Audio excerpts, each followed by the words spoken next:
Greetings of the day, everyone. And it's Carrie Hopkins-Isles here. I am the Deputy Director for ICUDDR. You've probably been seeing me all day or all 2 days. So I'm really excited to welcome you to our session on best practices in training and education and how critical is that. I'm going to moderate the session today. I have the honor of introducing our speakers, and then I will be looking at your questions. So please, any questions you have, put them in the Q&A or in the chat, and I'll be sure to make sure the presenters get to speak towards the end of the session to your questions, concerns, ideas, etc. So we have several great speakers today on this topic. My dear friend Fatima is going to start talking this morning or this afternoon, and she is a drug addiction counselor at the National Drug Law Enforcement Agency. And then we will have Sanela, who works at the Institute for Research and Development, also known as Utrip, and is a PhD student of prevention science.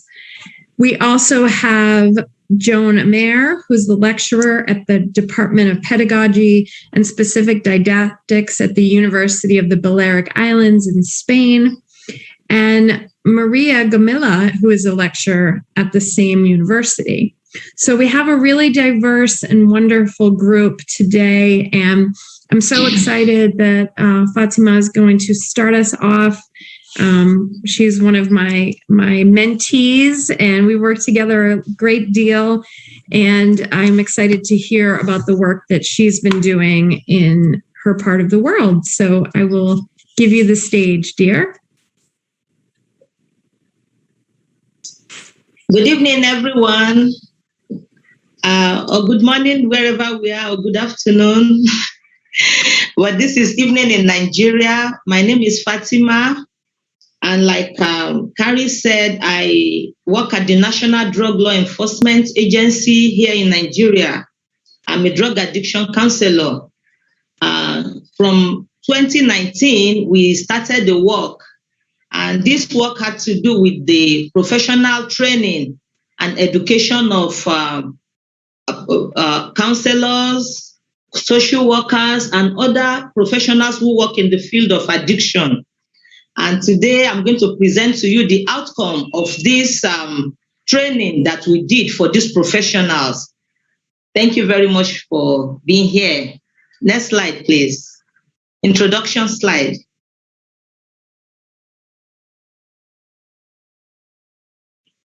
There was a survey in Nigeria in 2018, and this survey explained that almost 15% of people in Nigeria reported using drugs in the past years.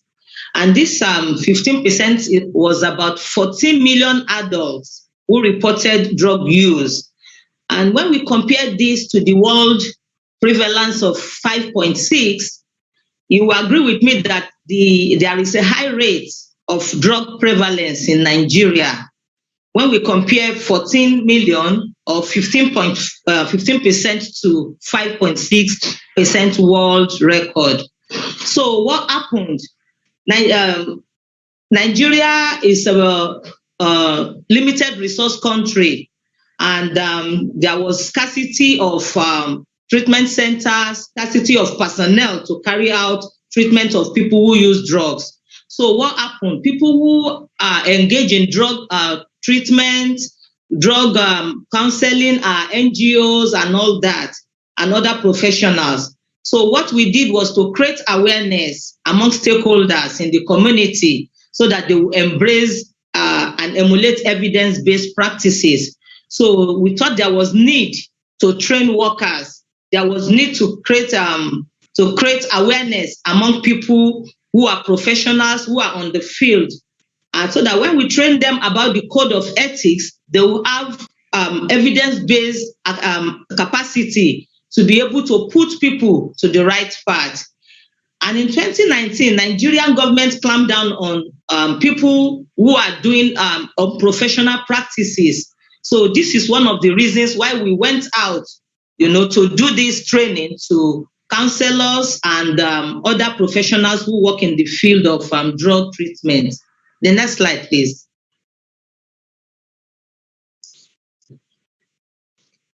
So what we did was to train 103 personnel, and these personnel are from different disciplines. Like we said, drug treatment is a multidisciplinary process. So what we did was to train teachers, we trained parents, we trained security personnel, we trained pharmacists and doctors. So these people are the people that we trained on this field.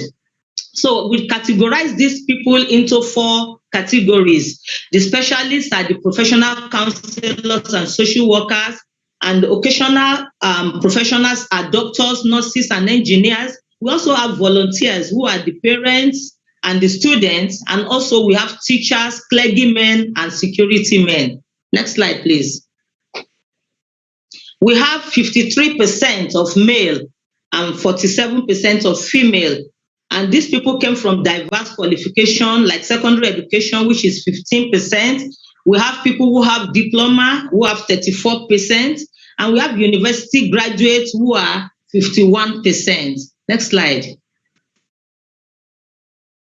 You will see on the screen, these are the people that we have trained. You see their pictures scrolling. These are pictures of those people whom we trained on professional codes of ethics. So what happened in the training? The next slide, please.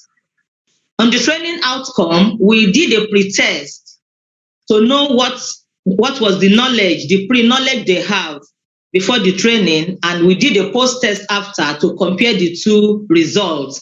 And in the pre-test, we found out that we have a range of 12 to 78 within the range of the pre-test, and for the post-test, we have 46 to 98. The mean of the pre-test was 40.58, while the mean of the post-test was 79.64. We have a standard deviation of 13.59, and also for the post-test, 10.04. We have a median of 43% for the pre-test and 81% for the post-test. So what happened in the training outcome was that we have more people who understood better, looking at the result of post-test of 81% as compared to 43% for the pre-test. And we have a Wilcoxon sign rank indicating that the result was very significant, with a T result of 53.56, and a Z score of 8.812. So you will look at the next slide, you see the graphical representation of the median post-test scores and the median of the pre-test scores. The next slide, please. So as a follow-up to the training, what we did was that the 30% out of the 103 have now registered as members of ISOP International and ISOP Nigeria. We also have some of the students volunteered who have been registered in ISOP Nigeria, and this July they have benefited from the UPC training in order to help them to do prevention work properly. The next slide, please. So conclusively, this training was very timely, and the participants were very positive that the training will bring about a change in the way they care for people who use drugs and other substances. And we did a continuous follow-up through WhatsApp conversation because of the COVID-19. That was in the year 2020. And the organizers of this training are planning to involve more people. We want to train other people, maybe about 500 to 1,000 professionals in this code of ethics training, so that people will benefit more and embrace evidence-based practices in our society. Thank you very much for listening. Thank you so much. Great work. And thank you for sharing your research and your training that you've done. And I'm really excited to turn it over to Sanela to tell us about some best practices and training in other parts of the world. Okay, thank you, Carrie. Okay, do you see it? Is it the whole screen? You hear me well? Yes. Okay, so welcome here. And I'm really glad to be here together with other professionals and from colleagues that I already know. So yeah, my focus in my presentation will be learning to be project, social and emotional learning, and you will see in what context. So I think we all share the same idea that prevention science has progressed over the past decades and still is progressing. And we have, well, still not a lot of people know that prevention is really a science. And we have lots of documents, lots of guidelines, standards, registries with model prevention programs, with promising prevention programs that make our work a little bit easier. But at the same time, at the European level, and I believe also elsewhere, especially in these weird times, there is a growing interest in social and emotional learning. And there are many, and still more and more are coming, documents on the highest political level in the European Union, and I know also in the United States and probably all over the world, that are mentioning and putting these soft skills on the top. And now there is a great challenge of how to transfer those skills, those soft skills, in classroom and or schools. So why do I mention, or why at our institute we are focusing more and more on social and emotional learning? Well, because of, the political will, and because of, the COVID situation brought this content on the top as a priority. And this social and emotional learning also goes hand in hand with the latest NASEM report, which is promoting positive adolescence health behavior. And we know, and it can be found on the Google, we know that mantra when it comes to prevention programs, that one size does not fit all. And we are aware of the fact that with prevention programs, we are targeting specific behaviors, and we are not targeting the individuals as a whole. And the goal, I hope, in the following years in prevention science will be, to reach optimal health, which is, as it is stated here, dynamic balance of physical, emotional, social, spiritual, and intellectual health. And with this approach, we are considering individuals as whole. And with, these approaches focusing on specific behaviors, this approach does not offer us a full understanding of mutual independent health-related behaviors. So this is one of the reasons. And the other reason, as we are talking about evidence-based prevention in educational settings, school has been for a long time a very popular space or setting for implementation of evidence-based or, let's say prevention interventions. And because, it is obligatory in some countries for children to go to school, they spend a lot of time there. And, we can reach the whole generations of children. And existing evidence-based prevention programs have been mostly run by teachers or counselors, and in some countries also police officers and representatives of non-governmental organizations. And just as a very interesting information, UNODC is bringing together the work group of experts and practitioners with special focus on law enforcement and their role in school-based prevention, because they are in some countries already in the school doing prevention. And we hope, to at the end have design a very good guiding document that will try to improve the work of law enforcement officers in schools. So we have in schools prevention program, and we have lots of things around this prevention program that affect its quality and its effectiveness. And one of the examples is here with this 3-level framework. A critical issue, we all agree, when talking about prevention programs and bringing them to life, to real life, where we don't have really an overview over conditions, is how to assure high quality implementation of those programs. And as we can say here, we have lots of characteristics on the individual level, school level, and macro level that define the effectiveness of prevention program.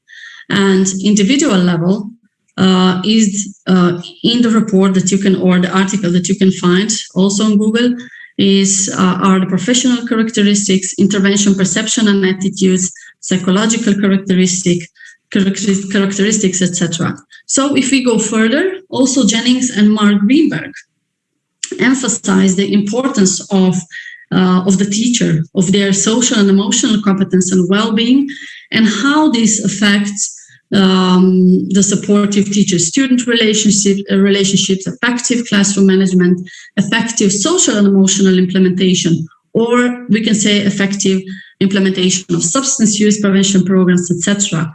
So without healthy classroom climate, we cannot count on very effective implementation of substance use prevention program, because without healthy classroom climate, we have a disruptive climate, or the performance of students is very low.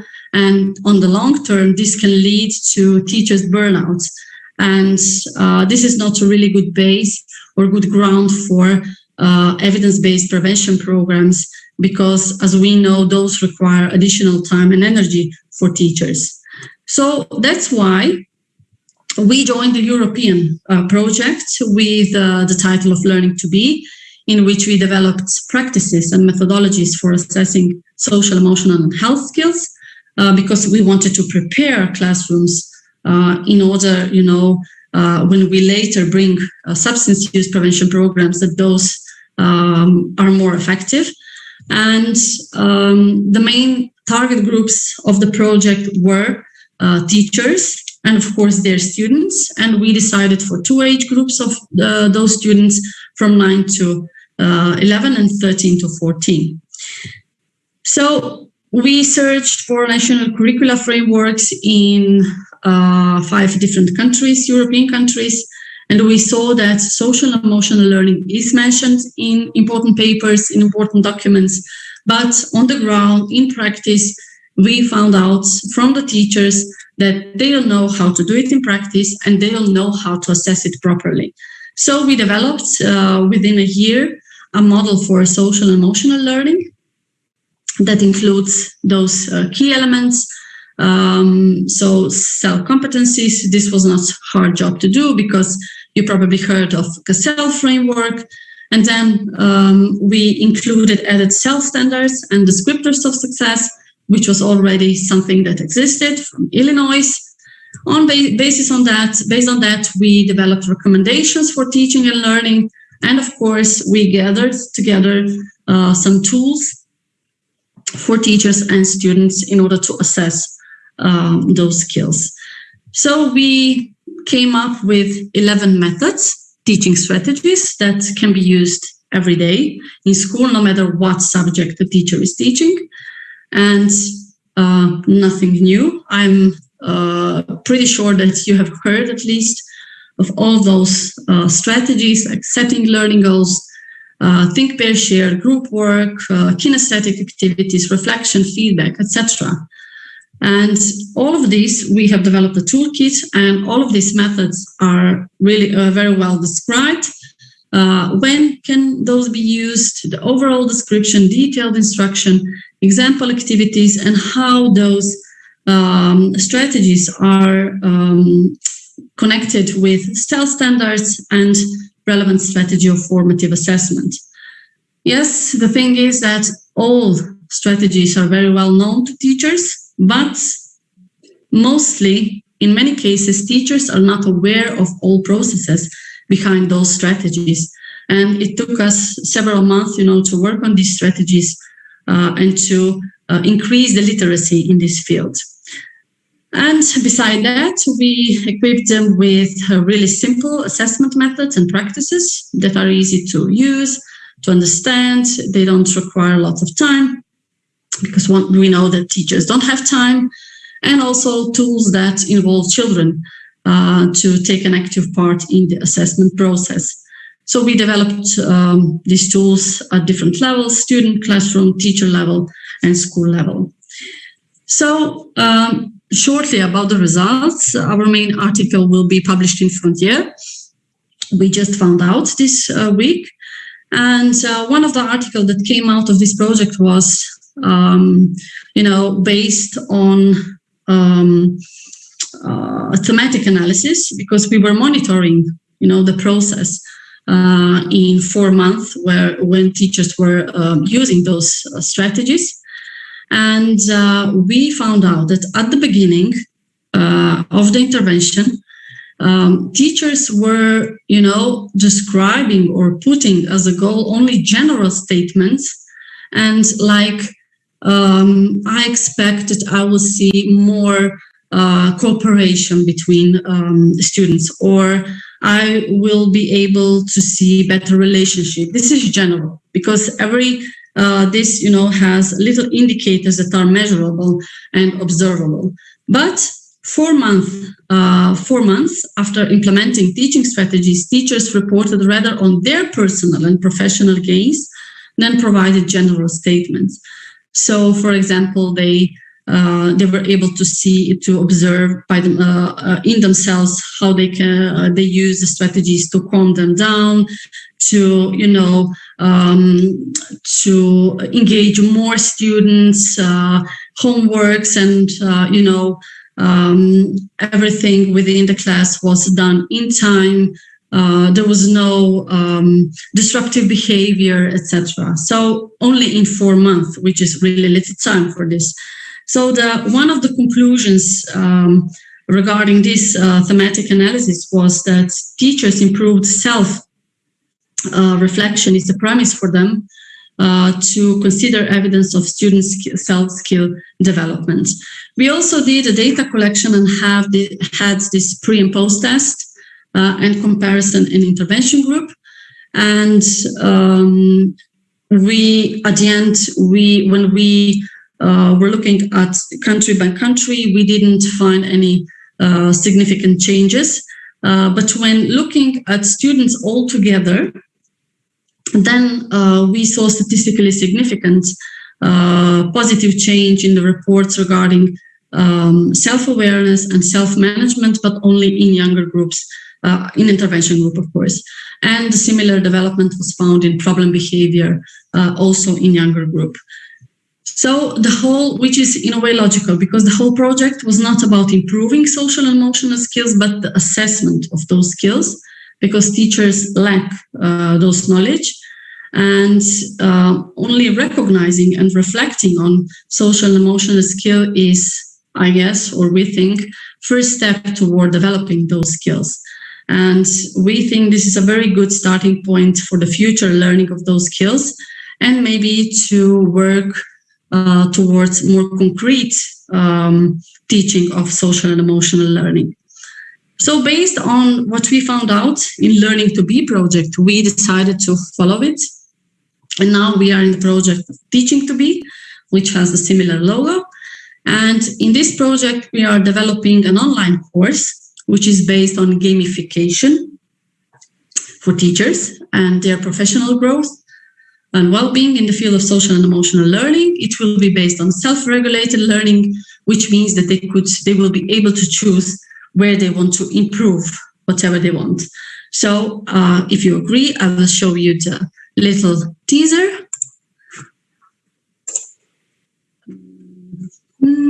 Okay, it's here, share sound.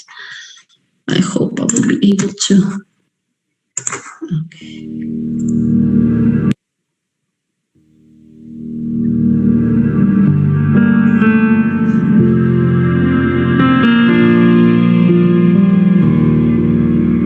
Teachers are in the front line when it comes to education, which brings a lot of emotional labor.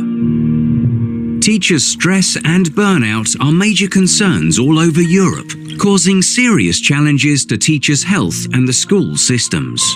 Therefore, it is important to invest in teachers' well-being and social and emotional competencies. The Teaching to Be project aims to develop innovative teacher training, which can promote teachers' professional well-being. By doing this, we seek to address the European education priorities and shape new effective policies for teachers' career development, improvement of teaching, and contribute to enhancing the quality of school education. Instead of following a passive educational procedure, we aim to achieve an engaging and interactive learning path, a path to well-being. A game-based learning course which weaves content around an interactive dynamic.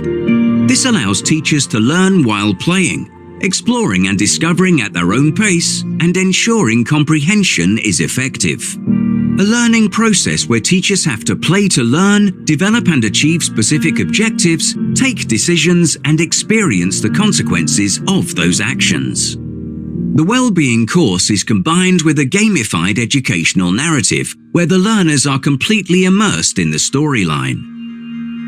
The Teaching to Be project links a learning management system for the administration of the educational content with a virtual campus online, where teachers can keep track of their progress and access other resources from the training. This project is led by the European Ministries of Education in cooperation with several universities and teams of experts in education and mental well-being, with the help of the European teachers. Thanks for playing to learn. Join us on this path to well-being. Okay.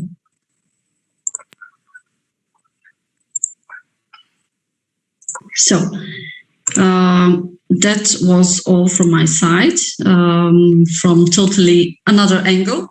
And that's why I love prevention science, because it's so rich and so varied in terms of different, areas. So thank you for your attention. Thank you so much. That was amazing. Great, really, really exciting work happening, and looks like it's growing. And I know there will be more questions and discussion after. And for now, I'm pleased to turn the stage over to Joan Amer. Great. Thanks, Carrie, for your presentation, and thanks also for the invitation to join one year more to the ICUDDR conference. Let's hope for next year to be presential and back to normal. In our case, in this panel about drug education, research-based drug education programs, we focus on the Master in Addictions just implemented last academic year regarding the subjects of the European Universal Prevention Curriculum and the Universal Treatment Curriculum. This master at the University of the Balearic Islands is directed by Professor Carmen Orte, and the coordinators are Antònia Gomila and myself.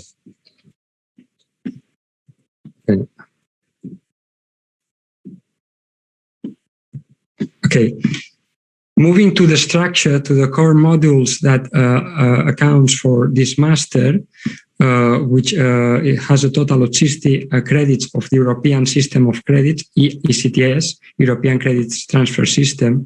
It has 3 big modules. The first one is an introductory module to harmonize the different backgrounds and procedences of the students. Then we move on the second trimester with a module on the European Universal Prevention Curriculum. And in the third semester, we have the Universal Treatment Curriculum trimester. Also, there is a master's dissertation after the finalization of the teaching modules. Regarding the first introductory module, which deals with this general overview and with this background to level and to harmonize the different procedences of the students, it encompasses different subjects such as Introduction to Addiction, Physiology and Pharmacology, data analysis, program evaluation, probation and mediation work in criminal justice system, also the subject of institutional context and infrastructure in the addiction field, and a specific subject more from an advisory and counseling perspective regarding how to develop your career. And also this first module on this first module on introduction of the master has the subject of ethics for addiction professionals. On the second trimester that begins in January and ends in March, we have the European Universal Prevention Curriculum. This is basically the Universal Prevention Curriculum adapted to the European context after our participation in the Universal Prevention Curriculum Adapt project in 2017 and 2018. This project encompasses different European institutions, agencies, health public institutions from different states, from the EU, and also different universities such as the University of Zagreb, University of Prague, and University of the Balearic Islands, in adapting the Universal Prevention Curriculum to the European context. This adaptation included an academic version, which is the one that is followed for developing this module of the European Universal Prevention Curriculum module of our master. This module, this section of the master includes subjects such as an introduction of the role of prevention professionals, a course on epidemiology, a course of the basics of evidence-based intervention and evidence-based prevention intervention and policies, then a subject related to supervision and evaluation of interventive preventions, and then we move on for further sectorial courses which relate to family prevention, school prevention, workplace-based prevention, environmental prevention, media-based and community-based prevention. This module finalizes with a course that is a kind of overall backup or overall summary of these different specific subjects dealt with the course, this January to March course, and the specific module of ethics for prevention, not as in the first module, a more general encompassing the whole role of addiction professional, but a further focused ethics course for prevention aspects. Moving on the third trimester, on the first part of our master, we move to the treatment module. In this case, we follow the basic universal treatment curriculum, the universal treatment curriculum as promoted by Plan Colombo and ICUDDR.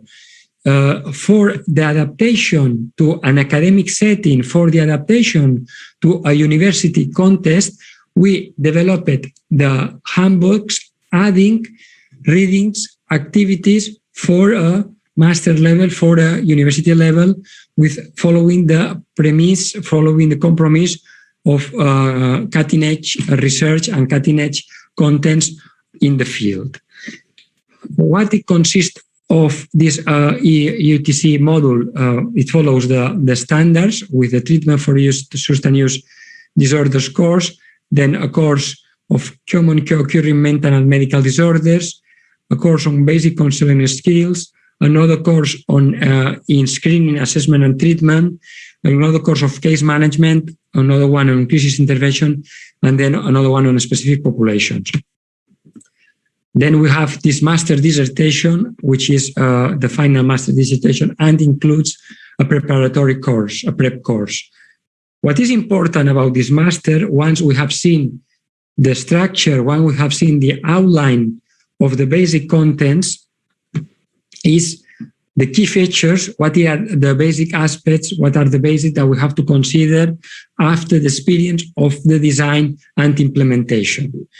First of all, we have to acknowledge, we have to highlight the diversity of precedents of the lecturers, both university lecturers and drug addiction professionals, and lecturers from different backgrounds, from different fields, which encompasses lecturers from psychology, psychiatry, medicine, education, science, social work, and so on. We have to highlight that for this first academic year, 2021, we have in a blended format 12 students, blended format which encompasses both presential sessions once a week, and the rest of the week the master went on with an online format, following an online format. And also on the side of the students, we have to underline the plural background, the array of procedences of these students, including students from psychology, medicine, social work, social education, and pedagogy.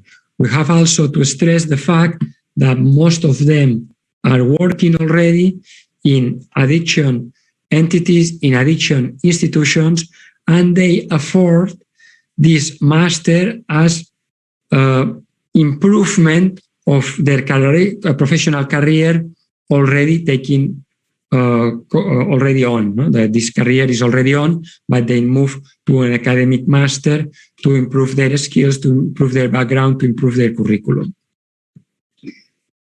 The combination of the curriculum of UPC and UTC includes, following the experience of Professor Michal Majowski and their master in the Charles University of Prague, we followed his advice, and we created a workload of activities and readings for giving a more university aspect to our master. Also, it has an antecedent. This master was first an online postgrad course only for the UPC contents, only for the UPC part of the master, this UPC online course for the UPC module. And based on our experience, we consider moving on to making some transformations in our master, incorporating some professional practice, and reducing the workload for the final dissertation. So the practical dimension is further incorporated in the master.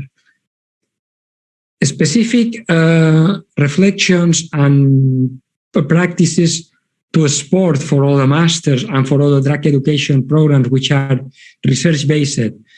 We consider that it's important the broad perspective on addictions in the curriculum. We consider that it's central, the goals of the master, but also it's central to combine these goals with the interest of the students, namely this interest of students already in the professional sphere.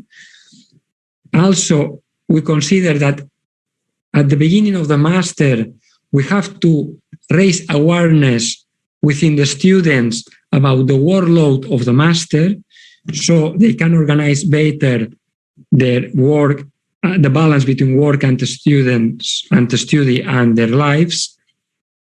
Also, as professors, lecturers that combine it better, classical explanations, classical master sessions with the incorporation of participatory methods such as case studies and debates, they obtained, these professors, these lecturers that used these participatory methods obtained better evaluations at the end of the master. Moving on, further reflections and tips, we have to highlight the importance of working with cutting-edge research, with the very last researches in order to be further appealing and attractive for students. Also, being in the context of a Spanish language taught master, and considering that not only Spain but all the Latin America continent have an array and a load of research in Spanish, it's important to raise awareness within the students that they have to move on, and also being in a master level, they have to read, even there is quite an important load of materials in Spanish, they have to move on, and they have to take, to have clear, to bear in mind the importance of read in English. in ICUDDR contest and in ICUDDR conference, this might be something taken into account, but with the students into the field, into the terrain, in the Spanish context, this is something that we have to underline and highlight. Also, it is important that these students at the master level, they have a good experience, a good expertise, a good practice in working with databases and best practice portals, such as those of blueprints, those available from SAMSA, available from the European institutions such as eChange, other resources from UNOC or other international institutions as Popoola or Plan Colombo. Also, it is important for these master students to be familiar with networks, academic networks as ICUDDR and professional networks as ISUP, so they can benefit from their resources. Next to it, it's also important a good training of these students, of these master students, with academic databases of Web of Science and the Scopum. Being the case of students that mostly come from the professional sphere, they might have either not been prepared in this training or they might have forgotten this training. So important for them to have a good, be familiar, to have a good knowledge and good practice in working with databases such as Web of Science and the Scopus. Also, it is important for us, and with the good development of the master, that they have good trainings in systematic bibliographic revisions. If they have good training in systematic revisions, they improve the effectiveness of their searches and they improve the quality of their essays. Also, in our master is the central that the message of working with evidence-based interventions. And an issue we have to deal with this master is the fact that we are combining a master that has an introduction module, but has a prevention section, a prevention module, and a treatment model, which means that maybe we have students more from the prevention area and we have students more from the addiction area, from the treatment area, or they have more interest in one of or the other aspect. It is important that with this master, the aspiration, the goal, the objective is to have this perspective, this specialized and also at the same time panoramic perspective, this global perspective that encompasses knowledge and on prevention and knowledge on treatment. And again, to underline the importance of this introduction model to guarantee that the students somehow are level up, are somehow are harmonized to best development and performance of the master. Also, moving on to the last slide, we have seen that students, they attend to different sessions with different lectures, around 15 to 20 lectures along the course, but somehow they need some kind of mentoring, they need some kind of counseling, they need some kind of advisory practices, so they can they can approach their workload in a best effective way. In this sense, one of the recommendations is that the different 3 large essays that they have to do at the finalization of each of the 3 parts of the master are somehow aligned with the goal of the final dissertation. So somehow we create a synergy of the work which is being developed along the year. Also, we have a training session on the final dissertation which has been reported as very helpful and fruitful by students. Also, we implemented evaluation and feedback session, both Maria Antònia and me as coordinators of the master, to receive in first hand the comments of the students, and this also was helpful and fruitful. That's all for us for the moment. Thanks for your time, and further information at the link of our web page of our master. Thanks, Kari, for your time. Thank you so much. These are all excellent panels, and I'm so grateful. And now we have everyone back on the stage so that people who have any questions or if we have any discussion that is excuse me, that is pertinent, we can have that now. I know that I think Fatima actually had a question about, was it about Selena's program? Would you like to ask? Okay.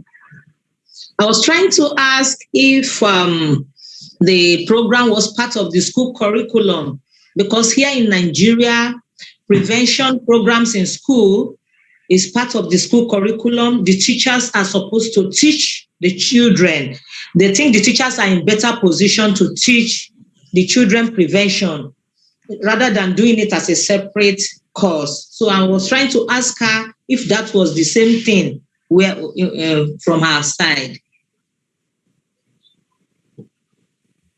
Okay. Actually, Learning to Be project was not a program. It was a set of 11 strategies that can help if those are implemented regularly and if teachers use assessment.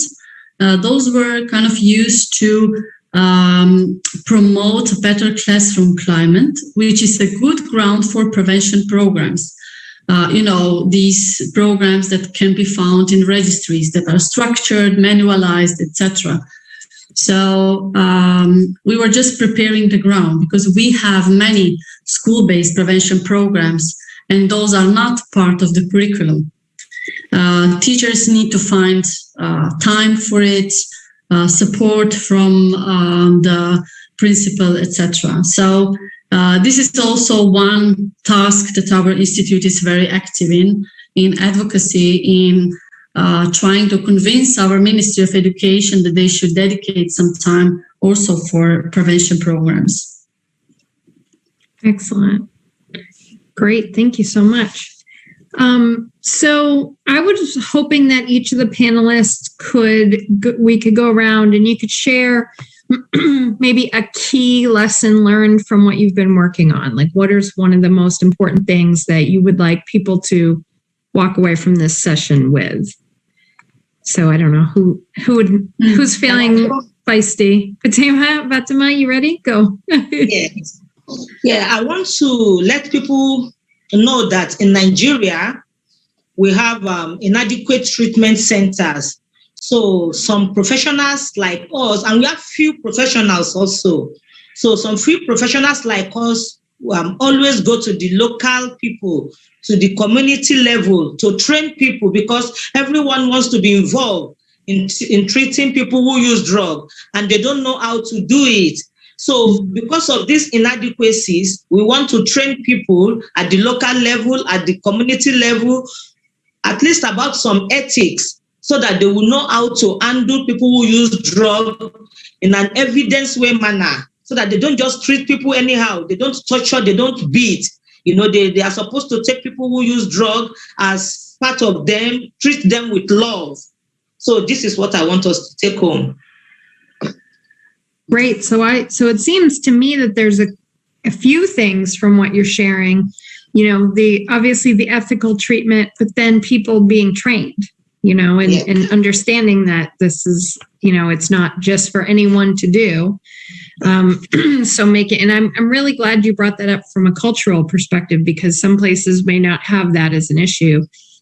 Certainly, there are church-based programs here in the States, or places where they're, maybe not trained as addiction professionals, but acting in that kind of capacity, spiritual advisors and things like that. So we always have to be careful we have ethical and professional boundaries and ways that people should be treated. Yes. Thank you. Thank you. Joan, you had something you wanted to share? Sure.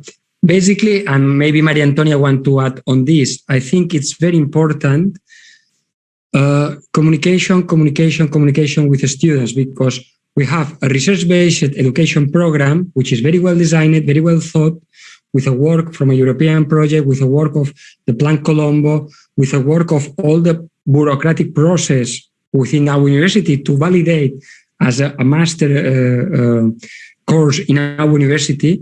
But once you are there, still you are somehow at the departure point, because you have to start communicating with your students. The students have to know that this is master level, that the importance of have a universal curriculum for treatment and for prevention, but also you have to negotiate which are the best ways to achieve a best learning. It's not like something which is teaching, it's not about teaching, it's about learning. So it's important to be modulating and navigating with your curriculum in order to be effective and in a pedagogical way to have best results and performance by students.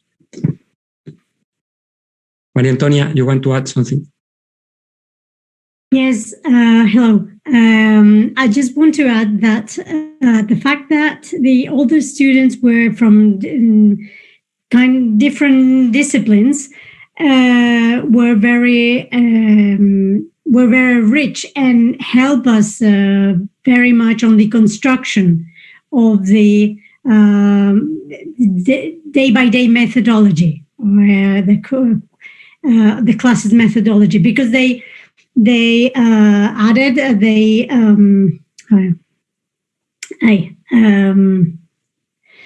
they say what they wanted, what they would like to, or what they would think, and also from their own experience and from in their works and from their background, different backgrounds, and it was very enrichment, very rich. I can imagine that would have been, really powerful. And so was there did everyone feel comfortable? Did you get the feeling that the students felt like valued to bring, to give their 2 cents, like you're saying? Well, they appreciate very much that we ask them. And we make this sort of evaluation after each module in order to catch their ideas, their suggestions, the things that they didn't like. So they appreciate this and they feel somehow that listened. Yes, I would imagine. Yeah, and it's I think it was very positive. It was very positive also to have all these backgrounds because we had students from medicine who were doctors and people from education and people from treatment centers and very diverse background. And I think among them, they have also create also, a good atmosphere in the sense that they share their knowledge in the groups. Right. Excellent. All right. Sanela, do you want to add? Ooh, there are so many things in prevention. Yeah, so many. But too hard to pick. If I refer to education of prevention workforce, I would say yes, definitely. Education to improve the literacy in this field, because it's not only about transferring the knowledge from prevention science. As we know that there have been prevention interventions even before the word prevention science was first used, and it's really hard to break these old beliefs and perceptions of what prevention is and how it is done. It is especially harder with adults, to change their beliefs and perceptions. And I also see in younger students from different fields like education, medicine, social workers, etc. They are coming to trainings with, their experiences when they were students and pupils, how prevention worked like. And what I found effective was that I left them to lead, the process, working on their experience. And then with the help of prevention science, and you have to have a very broad knowledge, I structured their experiences and then I led them to the science and what science says. And it took me a lot of time, but it was worth it. So, and I think what I miss in these trainings, also UPC, EUPC, whatever, is the lack of theories from the education field, like adult learning, in order to have more aha moments in, these individuals that come to these trainings. So I like, you said a lot of great things, and I agree, like there's patience and persistence are really needed. The good news, and we didn't plan this, folks, but it's funny that you say that, is that one of the big projects we're working on next with ICUDDR is that we're tasked to create some university level courses. And primarily we've been doing things like, more specific to treatment, prevention, recovery. But our next one is going to be on adult learning principles. So it's perfect. And I'm actually doing some of that work with Fatima is nodding her head, because I do some of that work in my mentorship that I do through the Colombo Plan, where I agree with you. People become faculty not because they necessarily have learned about teaching, right? Because they know about their subject.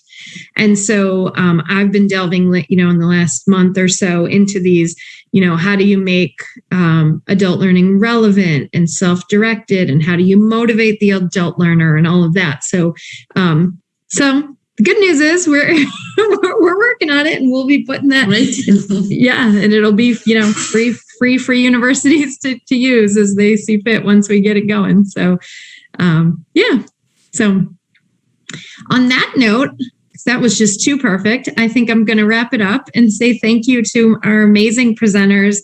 It's lovely to see all of you. You're all wonderful colleagues and friends, and we're so glad that you took this time out of your day. And, I think we don't always keep in mind how much work it is for you to put together your work, to make a PowerPoint, to be here early and late, and to present what you know, and to be passionate about that and share it with everyone when you don't have to do that, So we really appreciate it a lot. And I'm grateful to all of you.